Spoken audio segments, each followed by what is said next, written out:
Hello and welcome. At Times Network India Economic Conclave, I am being joined by a very special guest, someone who dons many hats. He's an economist, he's an author, and a very popular face on social media, Mr. Sanjeev Sanyal. Thank you so much for speaking with us, sir. Pleasure. My first question to you is, since you are a writer yourself, several surveys show that the young generation is not reading enough. Does that trend worry you? Well, I actually disagree with this. I don't see any decline in at least my own book sales or those of my friends like Amish Tripathi or Ashwin Sanghi. So this accusation that is made towards Gen Z is, in my view, not entirely accurate. Of course, there are some kids who don't read, but there are who do. That brings me to my next question. Delhi Book Fair is around the corner. There are several literature festivals happening across the country. You yourself are a part of several literature festivals. How important do you think such events are in order to draw more readers towards the books? I'm glad that there is this new interest in literature festivals. In fact, their very popularity tells you that the younger generation is quite engaged with literature and ideas and so on. So I think it's a question of the storytellers, whether it's fiction or non-fiction, to write better stories. So I think if Gen Z is not finding our stories interesting, then it is not their fault, it's our fault. Right.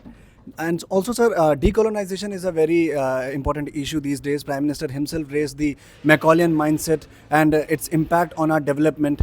How far do you think a common Indian is from being decolonized? Well, decolonization is a continuous process, it's not an event. And even the Macaulay term is not about the individual, but about a mindset that goes back to the colonial period, but has unfortunately continued into the post-colonial period, where we have continued to use frameworks of thinking about the world, which we derive from other people's frameworks. And in many cases, those frameworks were deliberately created to control our thinking. Whether it's the colonial or the Marxist, or all of these frameworks were deliberately created and placed into our heads, very often through the media or through textbooks and so on. So that has to be, we have to consciously rid them from our system. Now, we are therefore, you may know that we are currently rewriting our textbooks. This has to be done very carefully because it's not a matter of replacing one bunch of lies with another bunch of lies. So they have to be done carefully and thoughtfully, so it takes time.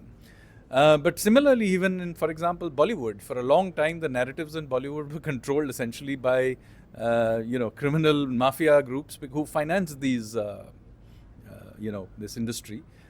We are now seeing new kinds of ideas, new kinds of art forms even coming up in Bollywood.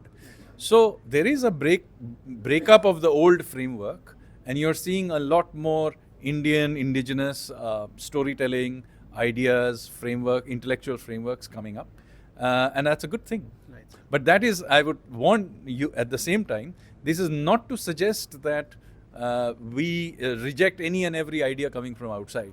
But we need to accept those external ideas, the new ideas from the rest of the world. Let them come, but we need to accept them on our own terms. Right. Also, in order to decolonize oneself, what are your top 5 or books that you would recommend people in order to read and understand what decolonization is and how to get rid of it? So I actually have the opposite view, that you should actually read even the writings of those who come from a colonial background, because only then will you understand the contrast with the other views, the new indigenous writers, thinkers, etc. So ironically, you should read the entire gamut. To fight something, you have to you have to always read the books of your opponents. But would you like to recommend any?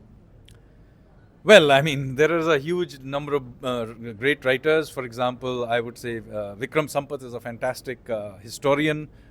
If you want to read fiction, there is, as I said, Ashwin Sanghi and Amish. You can read my books if you want. Well, thank you so much for your time, sir. Thank you so much. Thank you.